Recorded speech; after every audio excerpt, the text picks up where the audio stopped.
Hemos vivido engañados mucho tiempo en el paraíso pensando que estos diques mantendrían el área seca y a salvo. Es la masa de tierra que más rápido desaparece del planeta. Era cuestión de tiempo que un huracán destruyera la ciudad. Es como la historia del niño holandés que tapaba el dique con el dedo, solo que aquí no hubo niño holandés. Hemos pasado de estar bien a vivir de la beneficencia en cosa de una hora. La destrucción de Nueva Orleans ha sido consecuencia de la actividad humana y ha de exigir una reacción humana.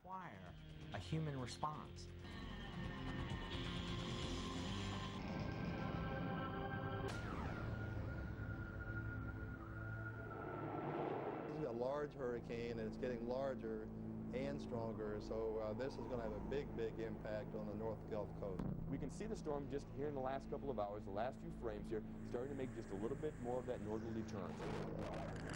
Katrina now at a Category 5 with winds up to 175 miles per hour. We are down to some crucial hours here with this thing at our doorstep. Ladies and gentlemen, this is not a test. This is the real deal.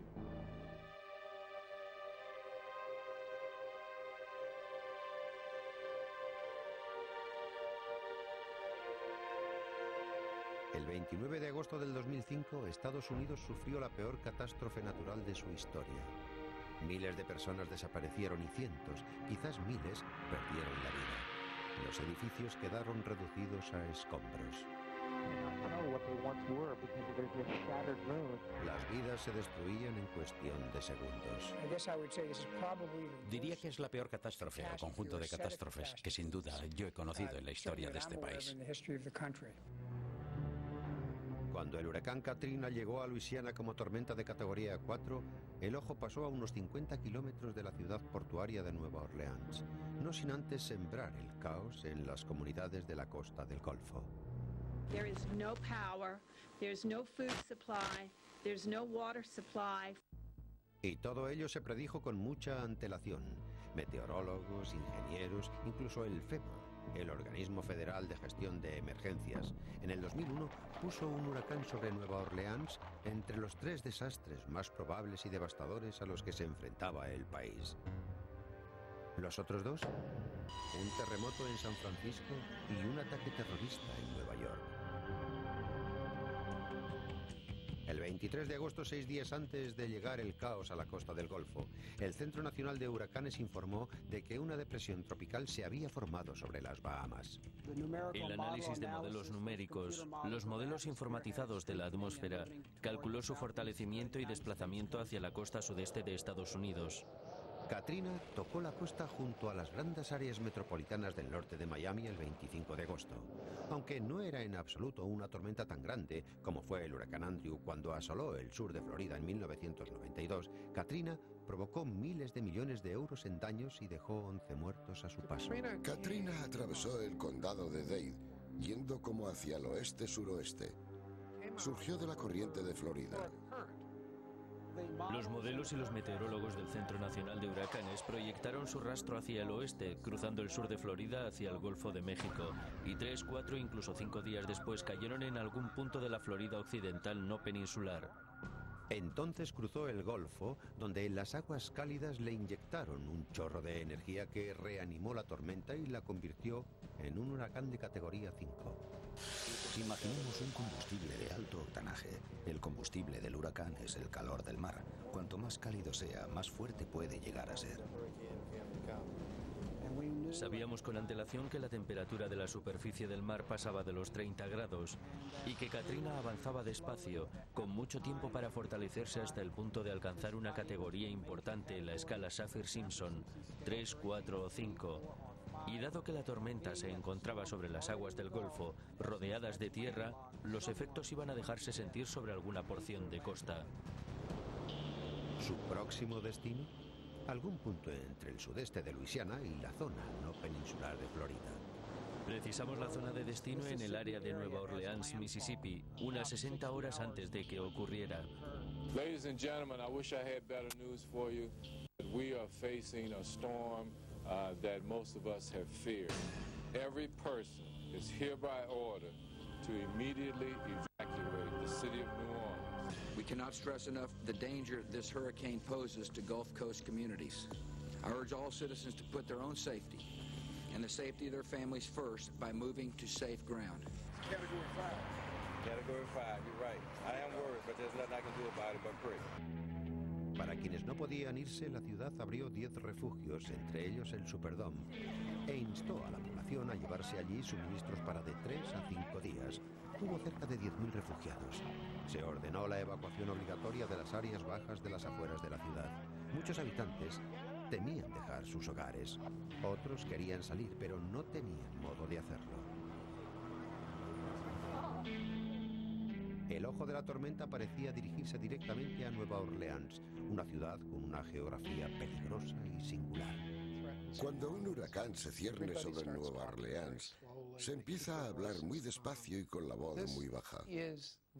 Esta es la situación de pesadilla. Nueva Orleans es la gran ciudad más vulnerable de Estados Unidos por su situación geográfica.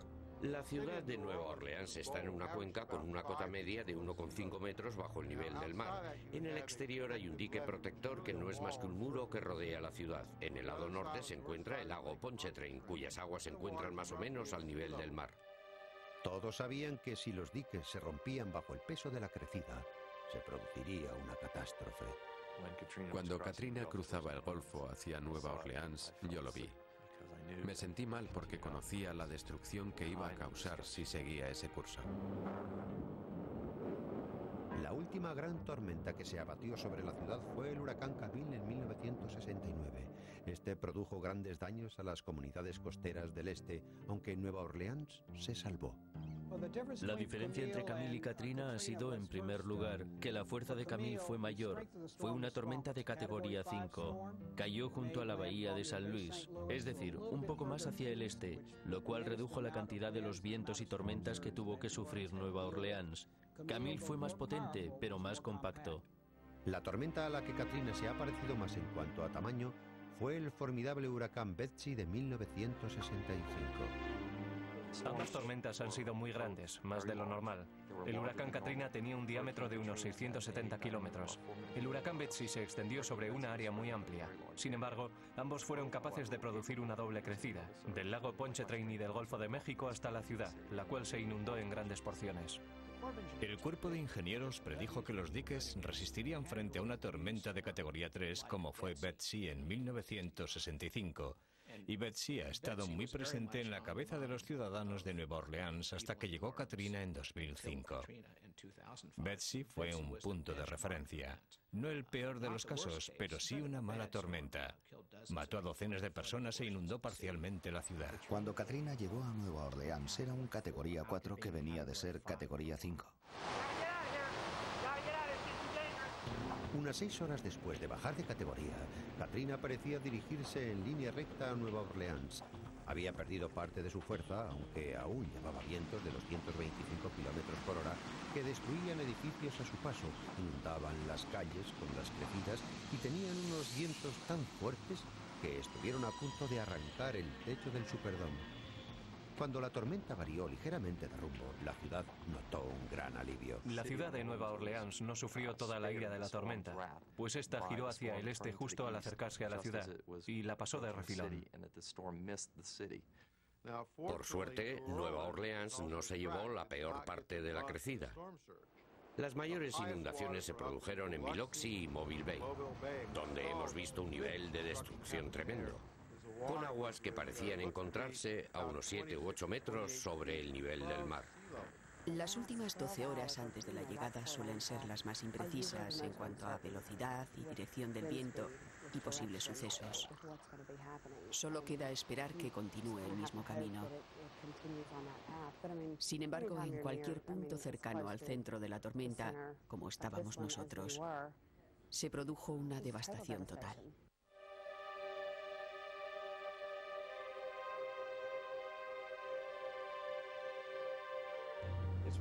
Es inimaginable. Jamás pensé que iba a haber algo peor que Camille. Pero esto es peor que Camille. Llevo cubriendo huracanes desde finales de los 60 y este ha sido con mucho el más intenso que he vivido nunca. Estamos bien. Estamos sanos. Un poco abandonados ahora, pero volveremos. Ha sido devastador. Mi casa está en aquella pila de escombros. Entonces llegó y avanzó en un círculo. Y entonces llegó a tierra. Y el ojo se alargó, se estiró. La pared del ojo golpeaba, golpeaba y golpeaba. El borde frontal de la tormenta, a la derecha del ojo, es la parte más destructiva y fue la que golpeó la costa del Golfo en Mississippi con toda su potencia de tormenta de categoría 5, una crecida de más de 7 metros. Se produjo la total inundación de la costa y una destrucción catastrófica a gran escala. En cuanto a los habitantes de Nueva Orleans, estos creyeron haber esquivado una bala letal, al menos al principio. Sin embargo, un día después de la llegada del Katrina, lo malo pasó a terrible, cuando cedieron dos grandes diques. Fue el resultado directo del huracán. En Nueva Orleans tenemos una gran ciudad estadounidense bajo el agua. La presión del agua, la riada y el viento ya habían provocado sus daños. Los diques se debilitaron y cedieron. Durante años, se había temido que los diques no pudieran contener una tormenta del tamaño y fuerza de Katrina. Ahora, estos miedos se hacían realidad. Por desgracia, estaban diseñados para fallar. Estaban sencillamente esperando al huracán que introdujera la suficiente cantidad de agua, y esperábamos salir con bien de ello. Casi lo logramos. Estuvimos a un pelo de salvarnos, pero no fue así.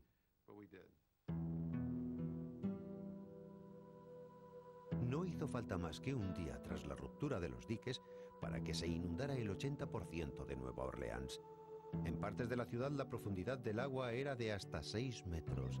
Cualquiera en su interior estaría en un refugio, atrapado sin posibilidad de escape o muerte. Lo que he visto hoy equivale a lo que vi al sobrevolar el tsunami en Indonesia. Hay lugares que ya no existen. Tal devastación parecía imposible en la Norteamérica del siglo XXI. ¿Pudo haber acabado de otro modo o acaso la historia, el clima y la ingeniería de la región lo hacían inevitable?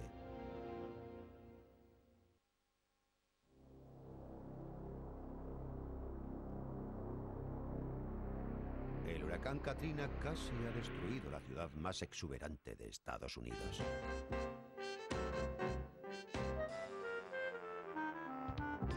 Nueva Orleans ocupa un lugar especial en la conciencia colectiva como el hogar del Mardi Gras, el jazz y la cocina cajún.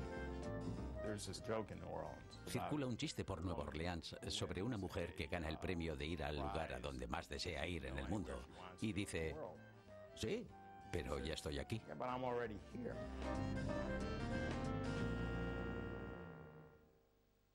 Sin embargo, Nueva Orleans se encuentra en un lugar muy poco adecuado para una ciudad.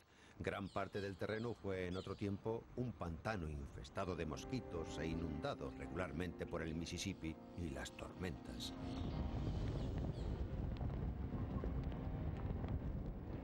Así, desde su origen, Nueva Orleans ha estado peleando con la madre naturaleza.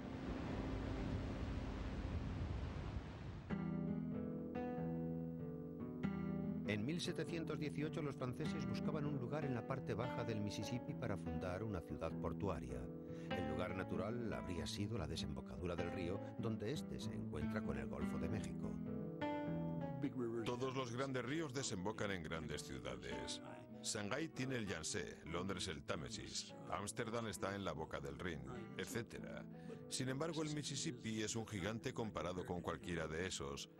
Y teniendo en cuenta que iba a ser un puerto comercial, la ciudad debía estar lo más cerca posible de la desembocadura del Mississippi. Sin embargo, durante miles y miles de años, el río había depositado sedimentos en su desembocadura y aquello era una marisma donde era imposible edificar. Por ello, los franceses tuvieron que establecerse en un terreno más elevado, un poco más al norte del Golfo.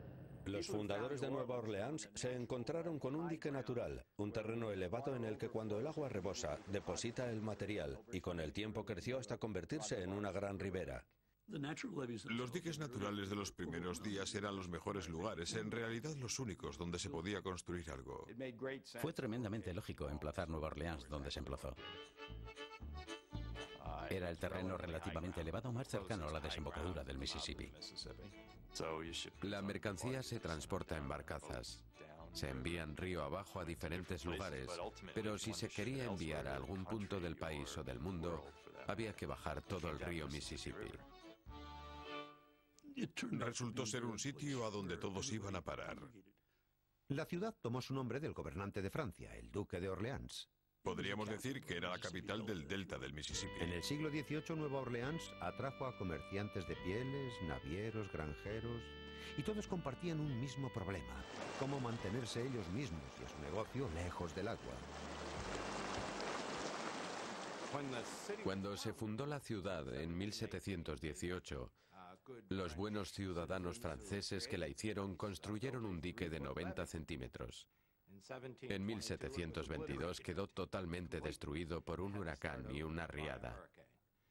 Tuvieron que rehacerlo, y desde entonces la cuestión siempre ha sido la misma: ¿qué tamaño han de tener los diques? ¿Dónde deberían estar? Los diques son poco más que barreras que impiden la entrada del agua. Los primeros fueron de tierra. Cuando se construyó el primer dique en 1718 de 90 centímetros de alto, no había más que un puñado de tipos con palas que solo debían proteger unas pocas estructuras de madera construidas unos metros más allá.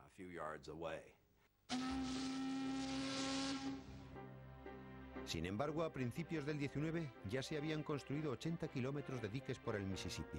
Cuando Luisiana se incorporó a Estados Unidos en 1803, los hombres de la frontera acudieron por miles a Nueva Orleans y la ciudad se convirtió en una rara mezcla de América y Europa. Había un gran cóctel de nacionalidades. Había gente vestida literalmente con pieles de animales, junto a otras personas que paseaban por la calle en la última moda. Literalmente la última moda de París. Se ganó el sobrenombre de Ciudad de la Media Luna porque seguía la curva del Mississippi. A medida que atrajo a más personas en el siglo XIX, tuvo que crecer más allá de las orillas del río y hacia el lago Pontchartrain. Aquello supuso dos cosas: que había que construir diques en el lago y desecar el pantano entre ambas vías fluviales. Los constructores sembraban felizmente el terreno de casas, negocios, oficinas, fábricas en esas tierras bajas, siempre que contasen con protección, que la ciudad ofrecía por medio de la Junta de Diques y la Junta de Aguas y Alcantarillado de Nueva Orleans. Sin embargo, desecar el pantano trasero no fue tarea fácil. En el año 1900 la ciudad seguía sin contar con un sistema adecuado de drenaje. Entonces, en 1912, llegó un gran momento en la historia de Nueva Orleans. A un inventor llamado A.B. Wood se le ocurrió una bomba que funcionaba de verdad: la bomba giratoria. Funciona recogiendo el agua de la ciudad en canales e inyectándola posteriormente en las grandes bombas que la suben al lago Pontchartrain o al lago Bourne, o la vierten directamente al Golfo de México. Antes de aquello, la ciudad se inundaba y la gente esperaba pacientemente a que se secara. Y de pronto, gracias a las bombas de Wood, la ciudad podía vaciarse de agua. En 1920 ya estaba en marcha el desarrollo inmobiliario en lo que hasta entonces había sido lo peor del pantano. Gracias a estas bombas, Nueva Orleans cobró una nueva vida.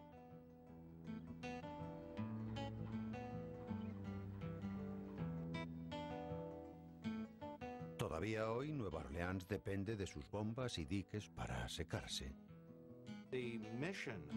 La misión de los diques ha variado enormemente. Está claro que su misión original durante siglos ha sido proteger la tierra cultivable de la que dependía la supervivencia de las distintas comunidades humanas. Hoy se trata de algo muy distinto. Hay personas que viven en lugares muy poco aconsejables, en edificios que no se construirían si pidiéramos siempre la opinión de nuestro agente de seguros.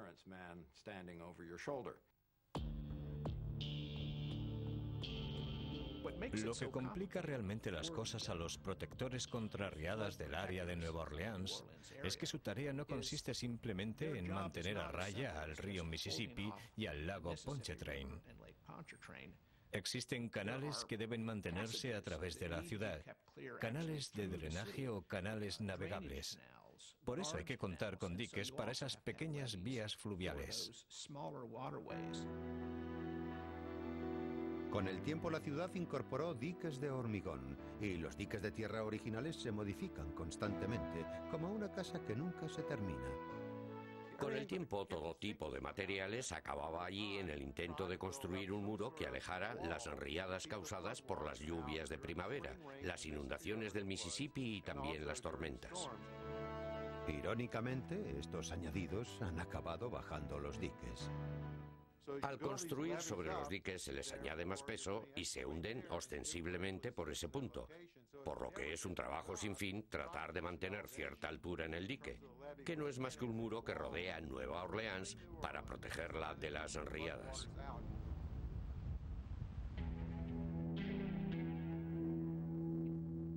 Aunque sus diques y bombas sirvieron para que la ciudad sobreviviera a los huracanes Betsy y Camille, en los últimos 10 años ha crecido la preocupación por su integridad si algún otro huracán golpeara con fuerza Nueva Orleans.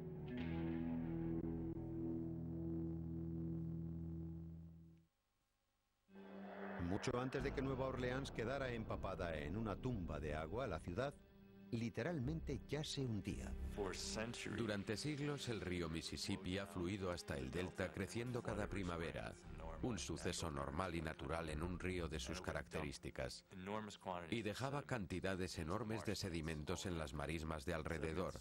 Así se ha generado un terreno blando que se compacta bajo su propio peso y se hunde. Es normal encontrar porciones de Nueva Orleans que se hayan hundido 60 centímetros en 60 años en relación con el nivel del mar. El resultado es que nos acercamos cada vez más al desastre. Nueva Orleans se hunde y no se puede hacer nada. Lo mismo ocurre a lo largo de la costa del Golfo. Sucede en el interior del antiguo pantano trasero porque su material es de la consistencia de una esponja de cocina y se comporta también como tal. A medida que una esponja se va secando, está a la vista, empieza siendo grande y gorda cuando está húmeda y se encoge hasta ser mucho más delgada cuando está seca. A esto hay que añadir que toda la costa del Golfo se hunde debido al peso de los sedimentos del delta. El material orgánico del aluvión se descompone y desaparece, y el propio suelo se compacta y se encoge de volumen. Eso provoca que la plataforma continental se encoja. En el 2005, la base de la ciudad de la Media Luna iba a sufrir una prueba desconocida hasta entonces. Esto es así porque la tragedia de Katrina no se debió solo a los vientos y las lluvias.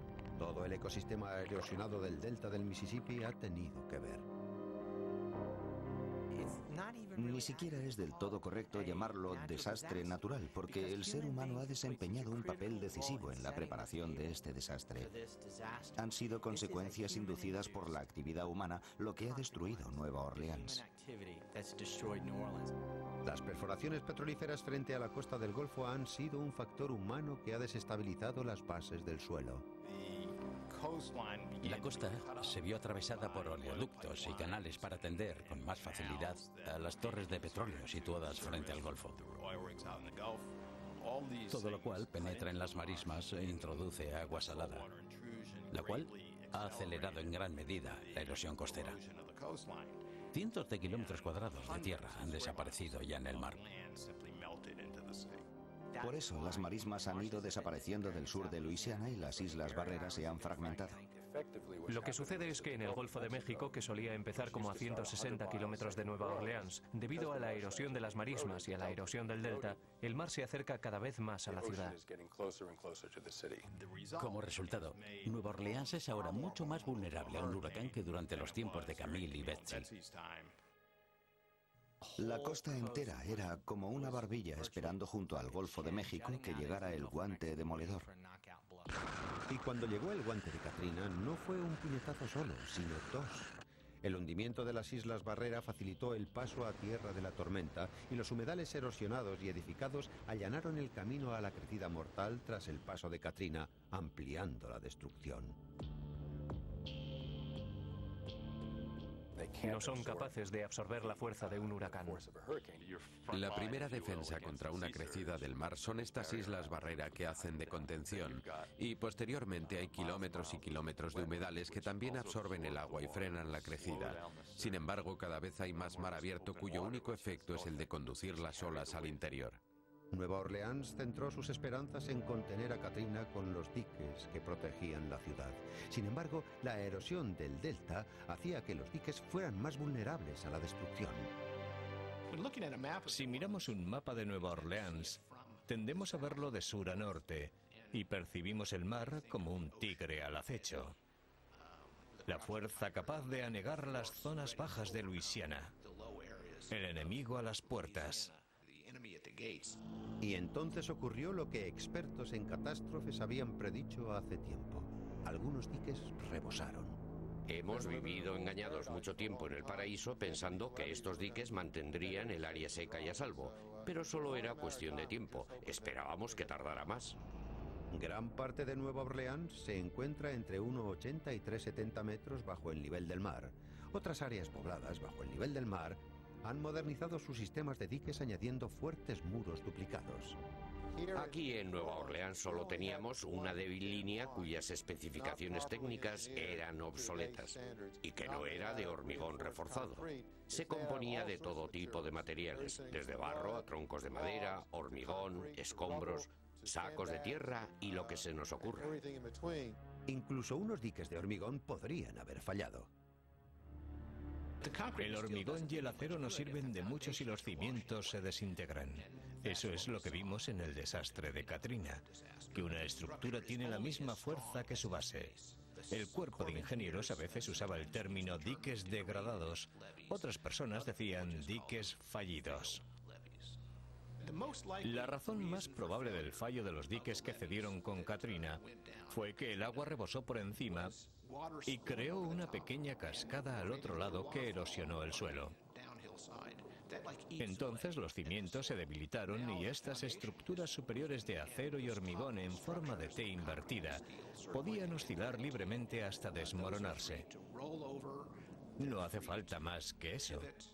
No falló la parte de arriba, sino la de abajo.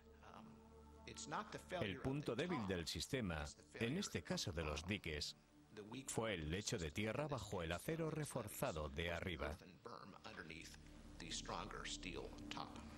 Hay 3.200 kilómetros de dique alrededor de Nueva Orleans. No se puede saber dónde se producirá la brecha. Había primero que esperar y luego acudir lo antes posible a taparla. Es como la historia del niño holandés que tapaba el dique con el dedo.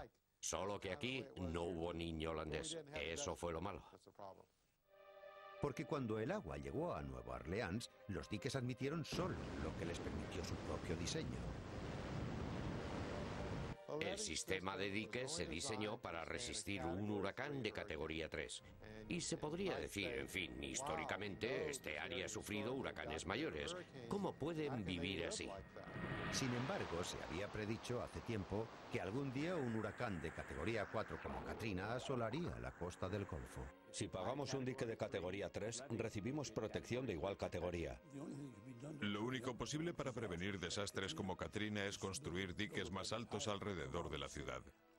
Y el cuerpo de ingenieros tenía esos planes, pero la administración Bush decidió cortar el presupuesto de ingeniería, lo cual limitó los planes de construir diques nuevos y más altos.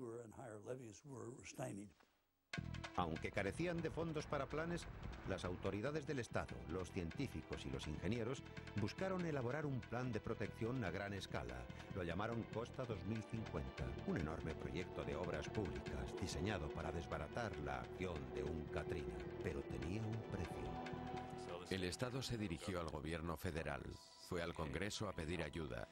En otros tiempos, varios senadores del Estado y gobernadores de Luisiana habían hecho lo mismo, buscar ayuda federal, y a veces obtenían algunas cosas, pero jamás nada a este nivel. Fueron a Washington y no sé si consiguieron poco más que una audiencia. Cuando los científicos, ingenieros y autoridades del Estado acordaron el Costa 2050, concluyeron que si se implantaban todos los programas recomendados, el coste total sería de unos 11.800 millones de euros. Eso es mucho dinero. Y a todos les pareció excesivo. Naturalmente, a saber cuánto costará arreglar los daños de Katrina, pero va a ser mucho más que eso. Fijémonos en los efectos medioambientales y sociales y cómo ponemos precio al trauma de los habitantes de Nueva Orleans. Estos recordarán este hecho el resto de su vida, que sus negocios quedaron destrozados, las familias rotas, las vidas que se perdieron. Es muy difícil poner precio a eso. Aunque el coste de Katrina para la sociedad puede ser incalculable, el coste para la economía sí se puede calcular y sus proporciones serán colosales. Una de las sorpresas del huracán Katrina ha sido que al dañar la costa del Golfo, también ha dañado la economía americana. El papel de Nueva Orleans es decisivo en la historia actual de la nación en términos de agricultura, de industria y de exportación al mundo de lo que cultivamos y fabricamos. Y en esto consiste parte de la crisis que afectará a nuestra economía y a los ciudadanos de todo el país con el paso del tiempo. Para empezar, el huracán ha afectado a la cuarta parte del suministro nacional de crudo. Y hace mucho que el crudo es el núcleo de la economía de la región. El origen está en 1901, cuando se descubrió el primer pozo de petróleo al norte de Luisiana. El gas natural se había descubierto unos pocos decenios antes, y todo ello por el río al que debe su emplazamiento la ciudad de Nueva Orleans, el Gran Mississippi, cuya marea de 1,5 kilómetros, como describió Mark Twain, corre por los campos brillando al sol. Mucho después del establecimiento de Nueva Orleans como centro de comercio junto a la desembocadura del gran río Mississippi, se descubrió que los sedimentos que el río había depositado durante millones de años generaban una zona rica en petróleo y gas. El Mississippi recoge restos orgánicos por todo su recorrido, desde Minnesota, las Rocosas y el Valle de Ohio, y los deposita en el Golfo de México. Allí se quedan cocinándose en una gran olla a presión y acaban convertidos en petróleo y gas. Podríamos decir que se trata de una destilería natural. Y tras descubrirse los depósitos costeros, la perforación se desplazó al Golfo. En 1947 se inició la industria marina del crudo y el gas cuando se instaló un pozo a 70 kilómetros de la costa. Estas torres son barcazas flotantes con todas las comodidades de casa para los que trabajan allí. Sin embargo, no deja de ser un perforador colocado sobre una barcaza. Asimismo era en los primeros tiempos, y de ahí ha evolucionado a algo tan sofisticado que atraviesa 3.000 metros de agua, la profundidad del Golfo de México. La región está llena de pozos y refinerías que dan trabajo a más de 60.000 personas. El crudo y el gas natural se bombean desde el lecho marino y se conducen a la costa a través de oleoductos situados en el fondo del Golfo. El crudo va a las refinerías, donde se transforma en gasolina para los coches, calor para los hogares, gasoil y combustible de aviación, y se transporta por todo el país por medio de oleoductos, barcazas, petroleros y camiones.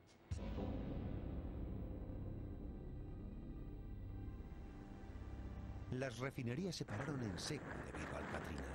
Hubo 8 grandes refinerías detenidas que representan el 10% de la capacidad de refino estadounidense. Y una vez detenidas, no había electricidad para ponerlas de nuevo en marcha.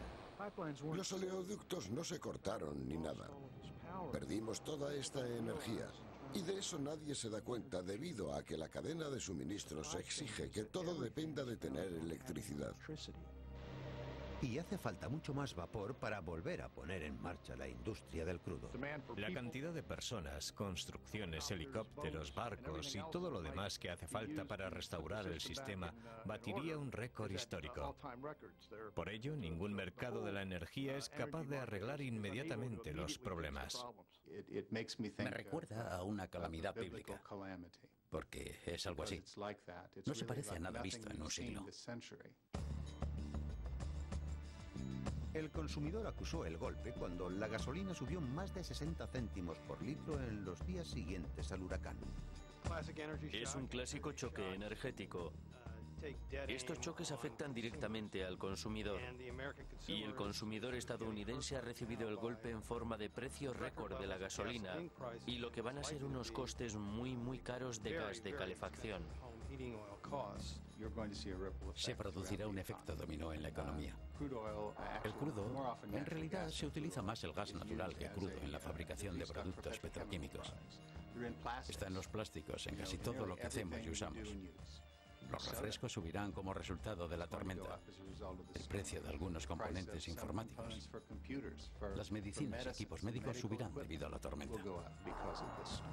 Cuando Katrina golpeó Nueva Orleans, no solo devastó la infraestructura energética de la nación, sino que además paralizó el canal principal de transporte del corazón del país, el cual atraviesa directamente el puerto de Nueva Orleans, un puerto de aguas profundas inseparable de esta región desde principios del siglo XVIII. La principal razón por la que Thomas Jefferson acometió la compra de Luisiana fue para hacerse con el puerto de Nueva Orleans, que incluso entonces se veía como la joya de la corona del sur de Estados Unidos. Todo fue por ese puerto.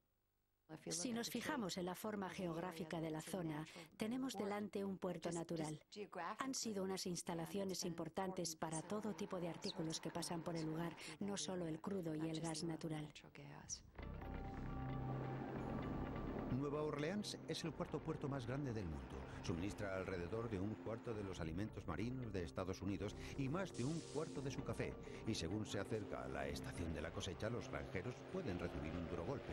La mitad del grano que Estados Unidos vende al mundo pasa por ese puerto y desde Katrina, las barcazas que lo transportan no tienen a dónde ir. El alcance de los daños a la economía dependerá de la rapidez con que se recupere la industria energética del Golfo y lo pronto que los puertos del Mississippi y el Golfo vuelvan a ser navegables. Estamos en territorio desconocido para nuestro país. Nunca nos hemos enfrentado a la destrucción de una ciudad importante. Por ello no existe ningún precedente para decir, como nos hemos recuperado del 11S, vamos a reconstruir Nueva Orleans y dentro de un año estará perfecta. El camino va a ser muy largo para el estado de Luisiana y la maltrecha ciudad de Nueva Orleans.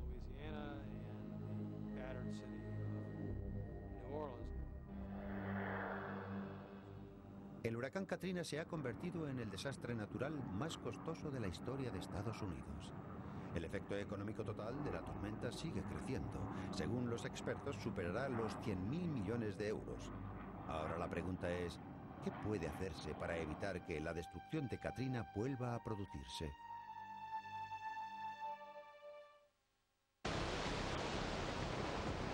Después de que Katrina golpeara la costa del Golfo, ahogando a Nueva Orleans en un caldo tóxico, los ingenieros tardaron casi una semana en lograr resultados.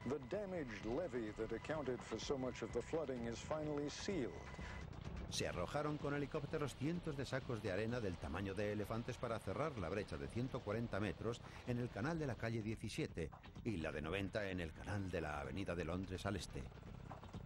Black Hawk helicopters continuing to sling load very large sandbags into the area.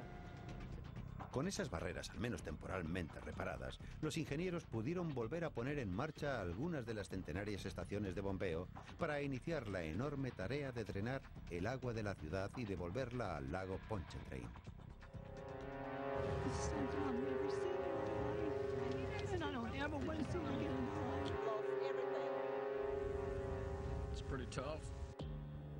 Temiéndose por la muerte de miles de personas y con cientos de miles más sin ahogar, Katrina asoló el corazón y el alma de Nueva Orleans.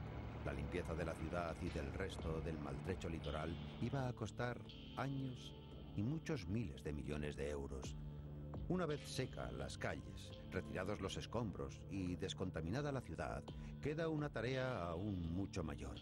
Cómo reconstruir una próspera metrópolis estadounidense y blindarla por completo contra los huracanes. Durante 3 siglos nos hemos afanado en proteger Nueva Orleans de las riadas, las lluvias y los huracanes. Creo que eso se sabe hacer.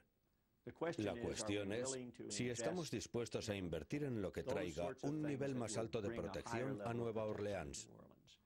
Quizá lo más evidente sea la construcción de un muro muy grande en la entrada del lago Pontchartrain para que las crecidas por la tormenta no puedan entrar y anegar la ciudad.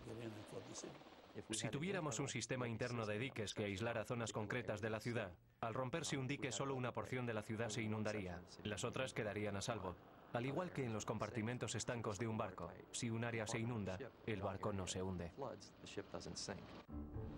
La reconstrucción y mejora de los diques constituye la principal prioridad, aunque los expertos hablan también de la creación de una amplia red de presas, muros y compuertas que protejan Nueva Orleans de futuras crecidas. Es una idea que ya se ha materializado en los Países Bajos. Las compuertas que habría que construir en el estrecho canal que conecta el lago Pontchartrain con el Golfo existen ya en los Países Bajos para la contención del Mar del Norte. Allí no suelen sufrir huracanes, pero el Mar del Norte puede llegar a encresparse mucho.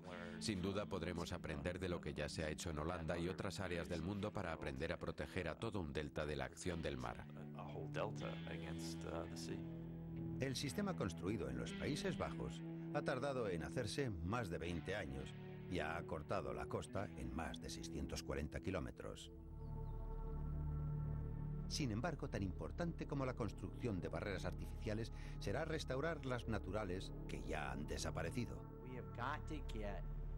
Debemos recuperar el sedimento y el agua rica en nutrientes del gran río, el Mississippi, el gran creador de la costa, y devolverlos a las marismas, a lo que queda de las islas Barrera, a lo que queda de los humedales, para reconstruir la plataforma continental, el contenedor físico histórico que hizo posible en un principio que en Nueva Orleans fuera habitable.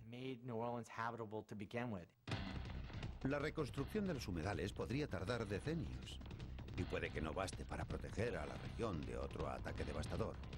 Algunos expertos advierten de que los efectos del calentamiento global incrementan las posibilidades de la llegada de otros huracanes como Katrina. Estos huracanes de gran intensidad que hemos visto en los últimos años, Iván el año pasado, Isabel el año anterior, y quizá podamos incluir a Katrina en el Golfo. Estos huracanes tan intensos sirven como ejemplo de lo que podemos esperar del calentamiento global. Sin embargo, no todos están de acuerdo. Muchos se apresurarán en señalar a Katrina como resultado del calentamiento global, pero siempre ha habido huracanes de categorías 4 y 5 y siempre los habrá. Y ha sido un hecho desgraciado que una tormenta caiga sobre un área densamente poblada, de tal modo que causara gran destrucción y pérdida de vidas humanas. Quizá no pueda detenerse a la madre naturaleza. Lo mejor que puede hacer la ciencia es encontrar nuevas tecnologías para predecir la fuerza y dirección de los futuros huracanes. Ya sea poniendo más boyas en el mar, más satélites de tecnología avanzada o más aviones cazadores de huracanes dentro de las tormentas. Cuantos más datos tengamos, mejor podremos saber qué va a hacer la tormenta, a dónde irá, y más rápidamente se despacharán órdenes de evacuación que salven vidas. La predicción es un arte imperfecto, y los meteorólogos lo saben. Y no solamente nos señalan una sola ruta posible, sino el abanico de posibilidades. Y debemos planear las evacuaciones basándonos en tales incertidumbres porque nos jugamos demasiado. Y resulta que jugarse demasiado es una costumbre de los habitantes de Big Hissy. Sin embargo, la duda persiste. ¿Volverán a jugársela en Nueva Orleans? La población ya ha venido reduciéndose desde hace más de 4 decenios y ahora parece una ciudad fantasma. Sin embargo, si algo nos dice el espíritu de Nueva Orleans, es que volverá a levantarse. No nos rendimos. Aquí hay hogares y vidas humanas. Y es más que eso. Nueva Orleans ha significado mucho, no solo para este país, sino para todo el mundo entero. Es un símbolo de muchísimas cosas. Se trata de una cultura que ha sufrido durante siglos innumerables plagas, tales como epidemias, inundaciones, huracanes. Es una población capaz de vivir siendo más consciente, si cabe, de la fragilidad de la vida humana que en muchos otros sitios. Mi predicción es que Nueva Orleans volverá a ser como fue. Basta con pasar un día paseando por el barrio francés, probando una de sus comidas o mirando hacia el puerto desde el dique para saber que es una ciudad muy vital. Y mi predicción es que regresará, y estoy seguro de que entonces exigirá la protección que crea que se merece.